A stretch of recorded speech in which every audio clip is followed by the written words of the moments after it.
ವಿಚಾರ ನೆನಪಿಟ್ಟುಕೊಳ್ರಿ. ಅಖಂಡ ಕರ್ನಾಟಕ ಅಲ್ಲ, ಅಖಂಡ ದಕ್ಷಿಣ ಭಾರತದೊಳಗ 1909ನೇ ಇಸ್ವಿ ಒಳಗ ಶಿವಯೋಗ ಮಂದಿರ ಸ್ಥಾಪನೆ ಆಗ್ತದ. ಅದಾದ ನಂತರ ದೊಡ್ಡ ಬೃಹತ್ತಾಗಿರುವಂತಹ ಗೋಶಾಲೆಯನ್ನ ಪ್ರಾರಂಭ ಮಾಡಿದಂತಹ ಕೀರ್ತಿ ಅದು ಹಾನಗಲ್ ಕುಮಾರ ಮಹಾಸ್ವಾಮಿಗಳಿಗೆ ಮಾತ್ರ ಸಲ್ಲುತ್ತದೆ. ಇದು ನಾ ಹೇಳ್ತಾ ಇಲ್ಲ, ಗೋಕರ್ಣದ ಜಗದ್ಗುರುಗಳು ಹೇಳ್ತಾರ, ಪೇಜಾವರ ಶ್ರೀಗಳು ಹೇಳ್ತಾರ. ಗೋರಕ್ಷಣೆಯನ್ನ ಮಾಡ್ತಾ ಇರುವಂತ ಎಲ್ಲ ಯುವ ಬಾಂಧವರಿಗೆ, ಹಿಂದೂ ಬಾಂಧವರಿಗೆ ನಾ ತಿಳಿಸ್ತಾ ಇರೋದಿಷ್ಟೇ. ಕರ್ನಾಟಕದೊಳಗ ಮೊಟ್ಟ ಮೊದಲು ಗೋಶಾಲೆ ಆಗಿದ್ದು ಅದು ಶಿವಯೋಗ ಮಂದಿರದೊಳಗೆ ಮಾತ್ರ. ಅವಾಗನ ಎಷ್ಟೋ ಗೋತಳಿಗಳನ್ನ ತಗೊಂಡು ಬಂದ್ರು. ಈಗ ಯಾರಿಗೆ ಎಷ್ಟು ಜನ ಆಕಳ ಸಾಕೋರ ದೇವ್ರಿ ನಾವು ಹೇಳಿ ನೋಡು. ಗೋರಕ್ಷಣೆ ಮಾಡ್ಬೇಕು ಅನ್ನೋರು ಯಾರು ಗೋಗಳನ್ನ ಸಾಕ್ತಾ ಇಲ್ಲ. ಮೊದಲೊಂದು ಕಾಲ ಎಷ್ಟು ಜನ ಇವೆಲ್ಲ ರೈತರಿದ್ದೀರಿ ನೀವೆಲ್ಲ, ಎಷ್ಟು ಜನಕ್ಕೆ ಆಕಳದ ತಳಿಗಳು ಗೊತ್ತದೋ ಕೈ ಎತ್ತಿ. 2 ಜನಕ್ಕೆ ಗೊತ್ತದವು, ಯಾರಿಗೆ ಗೊತ್ತಿಲ್ಲ. ಅದ ನಾಯಿ ತಳಿಗಳು ಎಟ್ಟದೋ ಕೈ ಎತ್ತಿ ಹೇಳ್ತಾರೆ, ಬಹಳ ಜನ ಹೇಳ್ತಾರೆ. ಎಟ್ಟದ ನಾಯಿ ತಳಿ, ಆ ಜೂಲಿ ನಾಯಿ, ಜರ್ಮನ್ ಸಫರ್ಡು, ಏನೋ ಒಂದೊಂದು ಹೆಂಗಾಗೈತಿ ಅಂತಂದ್ರ ಹಾಲು ತುಪ್ಪ ಮೊಸರು ಕೊಟ್ಟು ಆರೋಗ್ಯ ಕೊಟ್ಟು ವಿಭೂತಿ ಕೊಟ್ಟು ಗೊಬ್ಬರ ಕೊಟ್ಟ ಆಕಳ ಕಾಯವ ದನ ಕಾಯವ ಅವ ಕನಿಷ್ಠ. ಇನ್ನು ಹಾಲು ಕೊಟ್ಟಿಲ್ಲ, ಮೊಸರು ಕೊಟ್ಟಿಲ್ಲ, ಸಗಣಿನೂ ಹಾಕಿಲ್ಲ, ಮೂತ್ರನೂ ಕೊಟ್ಟಿಲ್ಲ, ನಾಯಿ ಕಾಯವ ಒಬ್ಬ ಶ್ರೇಷ್ಠ. ಇದು ನಮ್ಮ ಸಮಾಜ. ಹೆಂಗ್ರಿ ಹೆಂಗ ಈಗಿನ ಸಮಾಜ ಹೇಳಕತ್ತೀನಿ ನಾನು. ನಾಯಿ ಕಾಯವ ಶ್ರೇಷ್ಠ ಏನ್ ಆಕಳ ಕಾಯವ ಶ್ರೇಷ್ಠ? ನಾವು ಜಾಗೃತರಾಗಬೇಕು. ದನ ಕಾಯುವುದು ಕನಿಷ್ಠ ಅಲ್ಲ, ನಾಯಿ ಕಾಯುವುದು ಶ್ರೇಷ್ಠನೂ ಅಲ್ಲ. ದನವನ್ನ ಕಾಯುವುದರಿಂದ ಒಂದು ಆಕಳು ನಿಮ್ಮ ಮನೆಯಾಗಿತ್ತಂದ್ರೆ ಒಬ್ಬ ಡಾಕ್ಟರ್ ನಿಮ್ಮ ಮನೆಯಾಗಿದ್ದಂಗ. ನೋಡ್ರಿ ನೀವು, ಯಾರ ಮನೆಯೊಳಗ ಆಕಳು ಇರ್ತದ, ಯಾರ ಮನೆಯೊಳಗ ಆಕಳದ ಸಗಣಿಯ ವಾಸನೆ ಬರ್ತದ, ಯಾರ ಮನೆಯೊಳಗ ಆಕಳದ ಮೂತ್ರದ ವಾಸನೆ ಬರ್ತದ, ಅವ್ರ ಮನೆಯಾಗ ಶುಗರ್ BP ಕಡಿಮೆ ಇರ್ತದ. ಆ ಆಕಳ ಹಿಂಗ ಮೈ ತಿಕ್ಕೋದ್ರಿಂದನ ಎಷ್ಟೋ ಶುಗರ್ BP ಕಂಟ್ರೋಲ್ ಆಗಿದ್ದೈತಿ. ಹೂ ಅನ್ನೋರು ನೀವ, ಆಕಳ ಸಾಕ್ಲಾರ್ದವರು ನೀವ. ನಾ ಹೇಳ್ತಾ ಇರೋದಿಷ್ಟೇ, ಆಕಳಗಳನ್ನ ಸಾಕಬೇಕು. ಮತ್ ನಾ ಹೇಳಾಕತ್ತಿದ್ದ HP ಏನಂತಾರಲ್ರಿ, ಇದು ಬಂದಾವಲ್ಲ ಜರ್ಸಿ ಅಲ್ಲ, ನಾ ಹೇಳಾಕತ್ತಿದ್ದೆ. ಏನಂತಿರೋದಕ್ರಿ, ಏನಂತಾರ ನೋಡ್ರಿ ಅದಕ್ಕೆ. ಜರ್ಸಿ ಆಕಳನ್ನ ಸಾಕಬೇಡ್ರಿ, ಅದ್ರಾಗ ಏನೂ ಇಲ್ಲ. ಅವ್ರು ನಾವು ಆಕಳ ಸಾಕಬಾರ್ದು, ಆಕಳ ಪೂಜೆ ಮಾಡಬಾರ್ದು ಅನ್ನೋ ಕಾರಣಕ್ಕ ಜರ್ಸಿ ಆಕಳ ತಂದಿಟ್ರು 4 ಜನ ವಿದೇಶದಿಂದ. ಅವ್ ಕ್ರಾಸ್ ತಳಿ, ಹಂದಿ ತಳಿಗಳಂತಾರ. ಅವ್ರು ಆ ಲೆವೆಲ್ ಹಾಲು ಯಾವ ಪ್ರಾಣ ಕೊಡಂಗಲ್ಲ. ಕ್ರಾಸ್ ತಳಿ ಇದ್ರದನ್ನ ಹಾಲು ಕೊಡಾಕತ್ತಾವ. ಅದರಿಂದ ಆರೋಗ್ಯನೂ ಇಲ್ಲ, ಚಲೋ ಸಗಣಿನೂ ಇಲ್ಲ, ಚಲೋ ಮೂತ್ರನೂ ಇಲ್ಲ. ಪಕ್ಕ ಜವಾರಿ ಆಕಳ ಮಾತ್ರ ನಮ್ಮ ದೇಶದ ಆಕಳಗಳಂತೇಳಿ ತಾವು ತಲೆಯಾಗಿಟ್ಟುಕೊಳ್ಬೇಕು. ಹಿಂಗ ಗೋಶಾಲೆ ಪ್ರಾರಂಭ ಮಾಡಿದ್ರು. ಆಗಿನ ಕಾಲದೊಳಗ ರೇವಣ ಸಿದ್ದೇಶ್ವರ, ಇಳಕಲ್ಲದ ವಿಜಯಮಾಂತ ಶಿವಯೋಗಿಗಳ ಈ ಶಿವಯೋಗ ಮಂದಿರ ಸ್ಥಾಪನೆ ಮಾಡ್ಯಾರ ಅನ್ನೋ ಕಾರಣಕ್ಕ ಗ್ರಂಥಾಲಯವನ್ನು ಪ್ರಾರಂಭ ಮಾಡಿದ್ರು. ಅನೇಕ ವಚನಗಳನ್ನು ತೆಗೆದುಕೊಂಡು ಬಂದರು, ಅವನ್ನೆಲ್ಲವನ್ನ ಸಂಗ್ರಹ ಮಾಡಿದ್ರು. ಹಿಂಗ ಶಿವಯೋಗ ಮಂದಿರ ವ್ಯಾಪ್ತಿ ಬೆಳೀತಾ ಬೆಳೀತಾ ಬೆಳೀತಾ ಹೋತು. ಬದಾಮಿಯೊಳಗೆ ಶಾಖಾ ಶಿವಯೋಗ ಮಂದಿರ ಸ್ಥಾಪನೆ ಮಾಡಿದ್ರು. ನಮಗ್ ಗೊತ್ತಿರುವಂಗ ಅಜ್ಜೋರ್ ಹಾಲ್ಕೇರಿ ಮಗ್ಗಲದೊಳಗೊಂದು ನಿಡಗುಂದಿ ಕೊಪ್ಪ ಅಂತ ಇತ್ತು, ಅಲ್ಲಿ ಶಾಖಾ ಶಿವಯೋಗ ಮಂದಿರ ಸ್ಥಾಪನೆ ಮಾಡಿದ್ರು. ಅಷ್ಟೇ ಯಾಕೆ, ಶಿವಮೊಗ್ಗ ಜಿಲ್ಲೆ ಶಿಕಾರಿಪುರ ತಾಲೂಕಿನೊಳಗೂ ಕೂಡ ಶಾಖಾ ಶಿವಯೋಗ ಮಂದಿರ ಸ್ಥಾಪನೆ ಮಾಡಿದ್ರು. ಹಿಂಗ್ 1 ಅಲ್ಲ 2 ಅಲ್ಲ 4-5 ಕಡೆ ಶಿವಯೋಗ ಮಂದಿರ ಸ್ಥಾಪನೆ ಮಾಡಿದ್ರು. ನಮಗ್ ಗೊತ್ತಿಲ್ಲ, ಅಜ್ಜವ್ರು ಗೊತ್ತಿಲ್ಲಾರ್ದಂಗ ಬಹಳ ಕೆಲಸ ಮಾಡ್ಯಾರ. ಇಲ್ಲಿ ರಾಯಚೂರಿನೊಳಗ ಮೊನ್ನೆ ನಮಗ ನೇರಡುಗುಂಬ ಸ್ವಾಮಿಗಳು ಹೇಳ್ತಾ ಇದ್ದಾರೆ, ಈ ರಾಯಚೂರು ಡಿಸ್ಟಿಕ್ ಒಳಗನೆ ಇಲ್ಲೇ ಈ ಭಾಗದೊಳಗೆ ಹನಗಲ್ ಅಜ್ಜರ್ ಬಂದೋಗ್ಯಾರ. ಒಂದು 11 ಜನ ದೊಡ್ಡ ಆಯುರ್ವೇದ ಪಂಡಿತರನ್ನ ತಯಾರು ಮಾಡುವಂತ ಕೇಂದ್ರವನ್ನ ಮೊಟ್ಟ ಮೊದಲಿಗೆ ಇಲ್ಲಿ ಸ್ಥಾಪನೆ ಮಾಡಿದ್ರಂತೆ ರಾಯಚೂರು ಭಾಗದಾಗ. ಇವೆಲ್ಲ ಯಾಕೆ ಗೊತ್ತಾಗಿಲ್ಲ? ಕುಮಾರಜ್ಜರ್ ಪುರಾಣ ಈಟ ಐತಿದ. ಈಟ ಯಾಕಾತು ಅಂದ್ರೆ ಚೆನ್ನ ಕವಿಗಳು ಇದನ್ನ ಅರ್ಧಕ್ಕ ಬರೆದ್ರು, ಲಿಂಗೈಕ್ಯ ಆದ್ರ. ಅಜ್ಜವ್ರು ಮೊದಲ ಹೇಳಿದ್ರು, ನನ್ನ ಹೆಸರ ಮೇಲೆ ನೀ ಏನಾರ ಬರೆದಿದ್ದೆ ಅಂತಂದ್ರೆ ಶರಣರ ಮೇಲೆ ಆನೆಗಿತ್ತು ಅಂತೇಳಿ ಏನು ಪ್ರಮಾಣ ತಗೊಂಡಿದ್ರಲ್ಲ, ಅವ್ರು ಇನ್ನೂ ಪೂರ್ಣ ಮಾಡಿದ್ದಿಲ್ಲ. ಅಪೂರ್ಣ ಆದಾಗನ ಈ ಪುರಾಣವನ್ನ ಅಪೂರ್ಣ ಆಗಿತ್ತು, ಅವಾಗ ಲಿಂಗೈಕ್ಯ ಆದ. ಇನ್ನು ಪೂರ್ಣ ಆಗಿದ್ದಿಲ್ಲ, ಅರ್ಧನೂ ಮುಗಿದಿದ್ದಿಲ್ಲ ಇದು. ಇವತ್ತೇನಾರ ಅಜ್ಜಾರು ಪುರಾಣ ತೆಗೆದಿದ್ರೆ ಎಟ್ಟ ದೊಡ್ಡ ಗ್ರಂಥ ಆಗ್ತಿದ್ದ, ಬಸವ ಪುರಾಣಕ್ಕಿಂತ ದೊಡ್ಡ ಗ್ರಂಥ ಆಗ್ತಿತ್ತು. ಯಾಕಂದ್ರೆ ನೋಡ್ರಿ, ಆಡು ಮುಟ್ಟದ ಸೊಪ್ಪಿಲ್ಲ, ಹಾಡುಗಳು ಕುಮಾರಸ್ವಾಮಿಗಳು ಮಾಡಲಾರ್ದ ಕೆಲಸನೇ ಇಲ್ಲ. ರಾಜಕೀಯ ಒಂದು ವಿಷಯದೊಳಗೆ ಬಿಟ್ಟ ಪ್ರತಿಯೊಂದರೊಳಗೂ ಕೂಡ ತಮ್ಮ ಕಾಯಕವನ್ನ ಎತ್ತಿ ತೋರಿಸಿದಂತವ್ರು ಹಾನಗಲ್ ಕುಮಾರಜ್ಜ. ಹಿಂಗ ಇವೆಲ್ಲ ನಡೆದಿತ್ತು. ಇದೊಂದು ಕತೆ ಕೇಳಿದ್ರೆ ಬಹಳ ಚಂದ ಐತ್ರವ. ಹಿಂದಿದ್ದವ್ರು ಲಕ್ಷ ಕೊಟ್ಕೊಳ್ರಿ ನೆಟ್ಟ ಇದೆ. ಟೈಮ್ ಇಟ್ಟಾತ್ರಿ 8:50.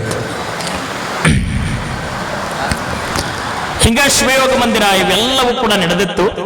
ಒಂದು ದಿನ ಈ ಶಿವಮೊಗ್ಗ ಜಿಲ್ಲಾದೊಳಗೆ ಒಂದು ಊರು ಬರ್ತದೆ, ಬಹಳ ದೊಡ್ಡ ಮಠ. ಆ ಮಠ ಗುಡ್ಡದಾಗಿತ್ತು. ಆ ಮಠ ಗುಡ್ಡದಾಗಿತ್ತು. ಗಿಡ ಘರ್ಷಣೆಯಾಗಿ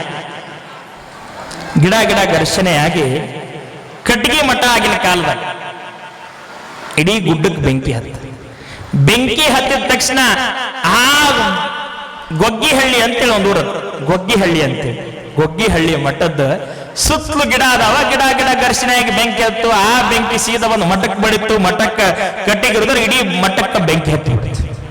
ಗೊಗ್ಗಿಹಳ್ಳಿ ಸ್ವಾಮಿಗಳು ಅಳ್ಕೋತ ಕೂತು.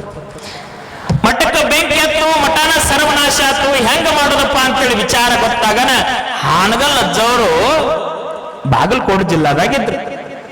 ಈ ಸುದ್ದಿ ಗೊತ್ತಾದ ತಕ್ಷಣ ಏನ್ ಮಾಡಿದ್ರಪ್ಪ ಅಂತಂದ್ರ ಇನ್ನ ಇವ್ರ ಮನಸ್ಸು ತೋರಿಸಬಾರ್ದು ಅಂತೇಳಿ ಸೀದಾ ಟ್ರೈನ್ ಹತ್ತಿಲ್ಲ, ನಡ್ಕೊಂತ. ಯಾವತ್ತು ಅಜ್ಜೋರ್ದೊಂದು ವಿಚಾರ ನಿಮ್ಗೆ ಗೊತ್ತಿರ್ಲಿ, ಯಾವ ಗಾಡಿ ವಾಹನಗಳನ್ನು ಹತ್ತಿಲ್ಲ ಅಂತ. ಸಾಯುವ ಮಠನು ಬಂಡಿ ಒಂದು ಬಿಟ್ರ ಮತ್ತೆ ಯಾವ ವಾಹನವನ್ನು ಕೂಡ ಏರಲಾರದಂತಹ ಸ್ವಾಮಿಗಳು ಹಾನಗಲ್ ಕುಮಾರ ಸ್ವಾಮಿಗಳು. ಟ್ರೈನ್ ಆಗಿರಬಹುದು, ಕಾರ್ ಆಗಿರಬಹುದು, ಯಾವನ್ನೂ ಕೂಡ ಏರ್ಲಿಲ್ಲ. ಹಿಂಗ ಬಂಡಿ ಹತ್ತಿ ಹಾವೇರಿ ಜಿಲ್ಲಾಕ್ಕೆ ಬಂದ್ರು. ಹಾವೇರಿ ಜಿಲ್ಲಾದಿಂದ ಶಿಕಾರಿಪುರ ತಾಲೂಕು ಹೋಗಿ ಗೊಗ್ಗಿಹಳ್ಳಿಗೆ ಹೋಗ್ತಾರ. ಗೊಗ್ಗಿಹಳ್ಳಿಗೆ ಹೋದ್ಮೇಲೆ ಸ್ವಾಮಿಗಳು ಅಳ್ಕೋತ ಕೂತಾರ. ಅವಾಗ ಸ್ವಾಮಿಗಳು ಒಂದು ಮಾತು ಹೇಳ್ತಾರ, ಅಪ್ಪಗಳ ಮಠ ಅಟ್ಟ ಸುಟ್ಟೈತಿ, ಮಠದ ಭಕ್ತರಿಂದ ಸುಟ್ಟಿಲ್ಲ, ಮಠದ ಭಕ್ತರಿಂದ ಮಠ ಕಟ್ಟೋನು, ಸಮಾಧಾನ ಕೂತ್ಕೊಳ್ರಿ ಅಂದ್ರ. ಆಗ್ಲಿ ಅಂತೇಳಿ ಅಜ್ಜವ್ರು, ನಾ ಬಹಳ ಸ್ಪೀಡ್ ಹೇಳ್ಕೊತ ಹೊಂಟೀನಿ. ಇದು ಒಂದು ಕತಿ ನಾ ಅರ್ಧ ತಾಸು ಮಾಡ್ತೇನ್ರಿವ, ಖರೆ ಟೈಮ್ ಇಲ್ಲ. ನಾನು ಅದಕ್ಕೆ ಭಾರಿ ಸ್ಪೀಡ್ ಹೊಂಟಿನ. ಅಜ್ಜಾರ ಯಾಕಿಟ್ಟು ಒದರಾಕತ್ತಾರ, ಇಟ್ಟ್ಯಾಕೆ ಓಡಾಕತ್ತಾರ ಅಂತ ನೀವು ಅಡ್ಕೊಳಕ್ ಹೋಗ್ಬೇಡ್ರಿ. ಯಾಕಂದ್ರೆ ನಾಳೆ ಅಜ್ಜಾರ ಲಿಂಗಕ್ಕೆ ಮಾಡ್ಬೇಕು. ನಮ್ದು ಇನ್ನೂ ಎಲ್ಲಿ ಈಗ ಶಿವ ಮಂದಿರ ಅರ್ಧಕ್ಕೆ ನಿಂತಿತ್ತು ನಮ್ದು. ಇನ್ನೂ 20 ವರ್ಷದ ಹೇಳ್ಬೇಕು ನಾನು. ಈಗ ಅಜ್ಜಾರಿಗೆ 1909 ಅಂತಂದ್ರೆ 40 ವಯಸ್ಸು ಅಜ್ಜಾರಿಗೆ. ಇನ್ನು ಅವ್ರ ಬದುಕ್ಯಾರ 63 ವಯಸ್ಸು. ಇನ್ನೂ 20 ವರ್ಷದ ಹೇಳ್ಬೇಕು. 2 ದಿನದಾಗ ಏನು ಸಾಧ್ಯ ಐತಿ. ಅದಕ್ಕೆ ಓಡಾಕತ್ತೀನಿ ಒಂದ್ ಸ್ವಲ್ಪ. ಎಲ್ಲರೂ ಹೊಟ್ಟೆ ಹಾಕುವಂತ ತಿಳ್ಕೊಂತ ಹೋರಿ.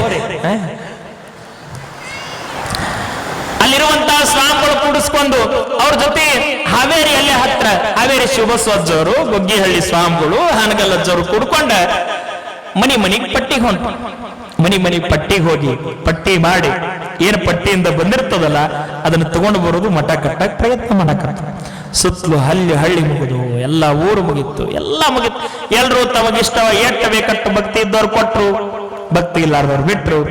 10 ಕೊಡೋರು, 100 ಕೊಡೋರು. ಕುಮಾರಜ್ಜರು ಹೆಂಗ್ ಭಾವಿತ್ತಂದ್ರ ₹1 ಕೊಡವನು ಕೂಡ ಸಣ್ಣವಲ್ಲ, ₹1000 ಕೊಡವನು ಕೂಡ ದೊಡ್ಡವಲ್ಲ ಅನ್ನೋ ಭಾವ ಇತ್ತು. ನೋಡ್ರಿ ನೀವು ದಾನ ಹೆಂಗಿರಬೇಕು ಅಂದ್ರೆ, ಒಬ್ಬ ರಾಜಕಾರಣಿ ಈ ಮಠಕ್ಕ ₹25 ಲಕ್ಷ ಕೊಟ್ರ ಅದಕ್ಕೆ ಏನಂತೀರಿ ನೀವು? ಏನಂತೀರವ? ಅರೆ ಏನಂತಾರ್ರಿ? ಏನಂತಾರ ಅದಕ್ಕೆ? ರಾಜಕಾರಣಿ ಕೊಟ್ರೆ ಏನಂತಾರ? ಅನುದಾನ ಅಂತಾರಿಲ್ರಿ. ಅನುದಾನ. ಅವ ₹1 ಕೋಟಿ ಕೊಟ್ಟರು ಅನು ಅಂದ್ರೆ ಈಟ, ಅದು ದಾನ. ಒಂದು ಈಟ ದಾನ, ಅನುದಾನ ಅಂತಾರ ಅದಕ್ಕೆ. ಅದ ನೋಡ್ರಿ, ಒಬ್ಬ ಭಕ್ತ ₹1 ಕೋಟಿ ಕೊಡೋದು ಬೇಕಾಗಿಲ್ಲ, ₹10,000 ಕೊಟ್ಟರು ಕೂಡ ಅದು ಮಹಾದಾನ ಆಗ್ತದ. ಅದು ಮಹಾದಾನ ಆಗ್ತದ. ಹಿಂಗ ಅಜ್ಜವ್ರ ಭಾವ ಹೆಂಗಿತ್ತು ಅಂತಂದ್ರೆ ₹1 ಕೋಟಿ ಕೊಟ್ಟವನು ಭಕ್ತ, ₹1 ಕೊಟ್ಟವನು ಭಕ್ತ. ಹಿಂಗ ನಡ್ಕೊಂತ ಹೋಗಿತ್ತು. ಇಡೀ ಊರೆಲ್ಲ ಮುಗಿತ್ತು. ಊರು ಮುಗಿದ್ಮ್ಯಾಗ ಊರಾಗ ಒಬ್ಬ ದೊಡ್ಡ ಸೌಕಾರ ಕೆಂಪಗೌಡ ಅಂತ ಅವನ ಹೆಸರು. ಅವನ ಮಕ ಹೆಂಗಿತ್ತು ಅಂದ್ರೆ ವಂಕ ಮಕ ಇತ್ತು. ಊರಾಗ ಕೆಂಪಗೌಡ ಏನ್ ಮಾಡಿದ್ರೆ ದೊಡ್ಡ ಮನಿ ಮುಂದ ರಾಶಿ ಗಟ್ಟಲೆ ಭತ್ತ. ಅಲ್ಲಿ ಭತ್ತ ಬೆಳಿತಾರವ. ಆ ಭಾಗದಾಗೂ ಭತ್ತ ಬೆಳಿತಾರೆ. ನೀವು ಹೆಂಗ್ ಭತ್ತ ಬೆಳಿತಾರಲ್ಲ ಅಲ್ಲಿ ಭತ್ತ ಬೆಳಿತಾರೆ. ಮುಂದೆ ಏನ ರಾಶಿ ರಾಶಿ ಚೀಲಗಟ್ಲೆ ಬತ್ತದಾವ್, ಈ ಕಡೆ ಜಬಿ ಅದಾವ್, ಗೊಂಜಾಳ ಐತಿ, ಎಲ್ಲಾ ತುಂಬೈತಿ. ಅರಮನೆ ದೊಡ್ಡ ಮನಿ ಒಳಗ ಕಟ್ಟಿಗೆಯೋ ಎಲ್ಲವೂ ಸಾಗವಾಣಿ ಕಟ್ಟಿಗೆಯಿಂದ ಸಿಂಹಾಸನಗಳದಾವು, ಸಾಗವಾಣಿ ಕಟ್ಟಿಗೆಯಿಂದ ಚೇರ್ ಅದಾವು. ಹೋಗ್ತಾರ. 3 ಜನ ಹೋದ ತಕ್ಷಣ ಇವ ಕೆಂಪುಗೌಡ ಹೊರಗೆ ನಿಂತಿದ್ರು. ಯಾಕೆ ಸ್ವಾಮಿಗಳು ಯಾಕೆ ಬಂದಿರಿ ಅಂದಿವ. ಅವಾಗ ಅನ್ನೋದ್ರಾಗನ ಆ ಮನ್ಯಾಗ ಒಬ್ಬ ಚನ್ನಬಸಪ್ಪ ಅಂತೇಳಿದ್ದ, ಆ ಮನಿಯೊಳಗೆ ಕೆಲಸ ಮಾಡೋ. ಸೀದಾ ಓಡ್ಕೋತ ಬಂದ. ಅಜ್ಜಾರ ನೋಡಿ, ಅಜ್ಜಾರ ಒಳಗ್ ಬರ್ರಿ ಅಂತ. ನೀ ಒಳಗ್ ಕರ್ಕೊಂಡ. ಅವೇನು ಚೇರ್ ಇದ್ದಲ್ಲ, ಕಟ್ಟಿಗೆ ಚೇರ್ ಹಾಕಿದ, ಅದ್ರ ಮ್ಯಾಗ ಕೊಂಡಿರಿಸಿದ. ಇವ ಸಾವ್ಕಾರ ಒಳಗ್ ಬಂದ. ಒಳಗ್ ಬರ್ರಿ ಅಣ್ಣ. ಏನ್ರಿಪ್ಪ ಹಿಂಗ ಬಂದಿರಿ ಅಣ್ಣ? ಶುಭ ಸಜ್ಜೋರು ಹೇಳಿದ್ರು. ನೋಡ್ರಿಪ್ಪ, ಗೊಗ್ಗಿಹಳ್ಳಿ ಮಠ ಬೆಂಕಿ ಹತ್ತಿ ಸುಟ್ಟು ಹೋಗೈತಿ. ಈ ಸುಟ್ಟು ಹೋಗಿರೋ ಮಠನ ಕಟ್ಟಾಕತ್ತೇವು. ಕಟ್ಟಾಡಕ್ಕ ಭಕ್ತರೆಲ್ಲಾರು ತಮ್ಗೆ ಎಷ್ಟು ಕಾಣಿಕೆ ಕೊಡಾಕತ್ತಾರ. ತಾವು ಏನ್ರಟ್ ದಾನ ಮಾಡ್ರಿ ಅನ್ನನ. ಹೌದ್ರೆ ಏನ್ ದಾನ ಮಾಡೋದು ಬಿಡ್ರಿ, ಏನೈತೆ ಅಂತ ತಿಳ್ಕೊಳೋದು, ಎಟ್ ಅಂತ ತಿಳ್ಕೊಳೋದು ನಿಮಗ. ನೋಡ್ರಪ್ಪ ಏಟೈತೆ ಅಂತ ಕೊಡ್ರಿ ಅನ್ನನ. ಸೀದಾ ಒಳಗ್ ಹೊಕ್ಕಾನ. ಒಳಗ್ ಹೋಗಿ ಆಗಿನ ಸಮಯದೊಳಗ ಪೈಸಾದೊಳಗ ಕಡಿಮೆ, ಅದು ನಡಿಲಾರ್ದು ಒಂದ ನಾಣ್ಯ ತಗೊಂಡು ಬಂದವ. ನಡಿಲಾರ್ದು ಒಂದ ನಾಣ್ಯ ತಗೊಂಡು ಬಂದ.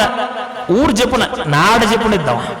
ಎಟ್ರ ಮಟ್ಟಿಗೆ ಜಿಪುನ ಇದ್ದಂತಂದ್ರ ಏನ್ರಿ, ಒಂದ ಉದ್ದಿನ ಕಡ್ಡಿನ 1 ವರ್ಷ ಬಳಸ್ತಿದ್ದಂತವ. ಎಟ್ರ ಜಿಪುಣ ಇರ್ಬೋದು ವಿಚಾರ ಮಾಡ್ರಿ.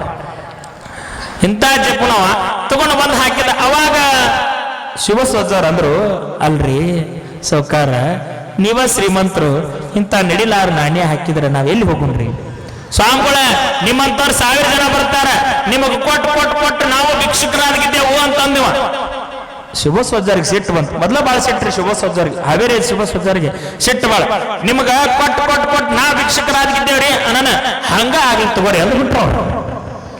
ಹಂಗ ಆಗ್ಲ್ರಿ ಅಂತಂದ್ರು. ಅಂದ ಏನ್ ಕೊಡೋದಿಲ್ಲ ಅಂತ ಹೊರಗೆ ಬಂದು ಮಠದ ಕಡೆ ಹೊಂಟಿದ್ರು. ಹೋಗ್ಬೇಕಾದ್ರೆ ಇವ ಏನ್ ಸೇವಾ ಮರಿ ಇದ್ದಲ್ಲ, ಆ ಮನಿಯೊಳಗೆ ಕೆಲಸ ಮಾಡೋ ಚನ್ನಬಸಪ್ಪ ಹುಡ್ಕೊಂತ ಬಂದ. ಅಪ್ಪವ್ರ ಎಲ್ಲಾ ಊರ್ ಮುಗಿತೇನ್ರಿ ಅಂತ ಹೇಳಿ. ಮುಗಿತಪ್ಪ, ಇನ್ನೆಲ್ಲಾ ಮನಿ ಮುಗಿದ್ರಿ. ಹಂಗೇನ್ರಿ ಅಪ್ಪಗಳ, ನಂದು ಒಂದ್ ಸಣ್ಣ ಗುಡಿಸ್ಲೈತ್ ಬರ್ರಿ ಅಂತ ಅಂದವ. ಎಲ್ಲೈತಿಪ್ಪ? ಇಲ್ಲೇ ಐತಿ ಬರ್ರಿ. ಒಂದಿನ 4 ಹೆಜ್ಜೆ ಹಾಕಿದ್ರೆ ಸಿಗತ್ರಿ ಅಂತ ಹೇಳಿ 4 ಹೆಜ್ಜೆ 400 ಹೆಜ್ಜೆ ಇದ್ದು ಕರ್ಕೊಂಡು ಹೋಗ್ತಾನ. ಒಂದು ಗಿಡದ ಕೆಳಗ ಒಂದು ಸಣ್ಣ ಗುಡಿಸ್ಲು. ಆ ಸಣ್ಣ ಗುಡಿಸ್ಲೊಳಗ ಅಲ್ಲೋ ಇಲ್ಲಿ ಮಠ ಕರ್ಕೊಂಡ್ಬಂದು ಎಲ್ಲೈತಿ ಮನಿ ಕಾಣವಲ್ತಾನೆ. ಅಲ್ಲೈತ್ ನೋಡ್ರಿ ಆ ಗಿಡದ ಕೆಳಗೆ ಇಟ್ಟ ಗುಡಿಸ್ಲು. ಆತಂತೇಳಿ ಒಳಗೆ ಹೋಗೋಣ. ಅವ ಏನ್ ಮಾಡಿದ ಅಂದ್ರೆ ಅಲ್ಲೊಂದು ಭತ್ತದ ಚೀಲ ಇತ್ತು. ಆ ಚೀಲ ಮ್ಯಾಗ ಕಂಬಳಿ ಹಾಸಿದ, ಅವ್ರನ್ನ ಕುಂಡ್ರಿಸಿದ. ಗೊಗ್ಗಿಹಳ್ಳಿ ಅಜ್ಜಾರ ಪೂಜೆ ಪೂಜೆ ಮಾಡ್ಕೊಂಡು ಗುಳೇನ, ಅಪ್ಪೋರ ನಿಮ್ ಮಠ ಕಟ್ಟಾಕ ಕೊಡುವಷ್ಟು ದೊಡ್ಡ ದಾನಿಯನ್ ನಾನಲ್ರಿ. ಬಹುಶಃ ನಿಮ್ ಮಠ ಕಟ್ಟಾಕ ಬಂದವ್ರಿಗೆ, ನಿಮ್ ಮಠ ನೋಡಾಕ ಬಂದವ್ರಿಗೆ, ಕಾಣಿಕ ಕೊಡಾಕ ಬಂದವ್ರಿಗೆ ಒಂದಿಷ್ಟು ನಾನು ಏನ್ರ ಧಾನ್ಯವನ್ನ ದಾನ ಮಾಡ್ತೀನ್ರಿ. ನೀವೇನ್ ಕೂತಿರ್ಲ, ಆ ಕೂತದ ಏನೈತಲ್ಲ ಅದು ಭತ್ತದ ಚೀಲ ಐತಿ, ಆ ಚೀಲ ತಗೊಂಡು ಹೋಗ್ರಿ ಅಂತ. ಅವ ಕುಮಾರಜ್ಜರ ಅಂದ್ರಂತ, ಅಲ್ಲೋ ಹುಚ್ಚ, ನಿಂದ ಸಣ್ಣ ಗುಡಿಸ್ಲೈತಿ, ಈ ಗುಡಿಸ್ಲಿನ ನೀನ್ ಬದುಕವ, ನಮ್ಗೇನ್ ಕೊಡ್ತೀನಿ, ನೀನೇ ಇಟ್ಕೋ, ಇರ್ಲಿ ನಿನಗ ನಡೀತೈತಿ ಅಂದ್ರೆ. ಅವಾಗ ಅಜ್ಜಾರ ಅಂದ್ರ, ಅವ ಅಂದಂತ, ಅಪ್ಪೋರ ನೀವು ಹಂಗ ಬಂದಿರ, ನಾವು ಹಂಗ ಕಳಿಸ್ಬಾರ್ದ್ರಪ್ಪ. ಕೊಡು ಭಗವಂತ ಎಲ್ಲಾರ ಕೊಡ್ತಾನ್ರಿಪ್ಪ, ನೀವು ತಗೊಂಡ್ ಹೋಗ್ರಿ ನಾನು. ಅಲ್ಲ ಇದನ್ನ ಹೆಂಗಾರ ತಗೊಂಡ್ ಹೋಗುದು? ಅಜ್ಜಾರ ನಾ ಬಂಡಿ ತಗೊಂಡ್ಬರ್ತೇನ್ರಿ ಅಂದ್ಯವ. ಹೋದ, ಬಂಡಿ ತಗೊಂಡು ಬಂದ, ಆ ಚೀಲ ಹಾಕೊಂಡ. ಸಂಜೆ 5:05 ಆಗಿತ್ತು.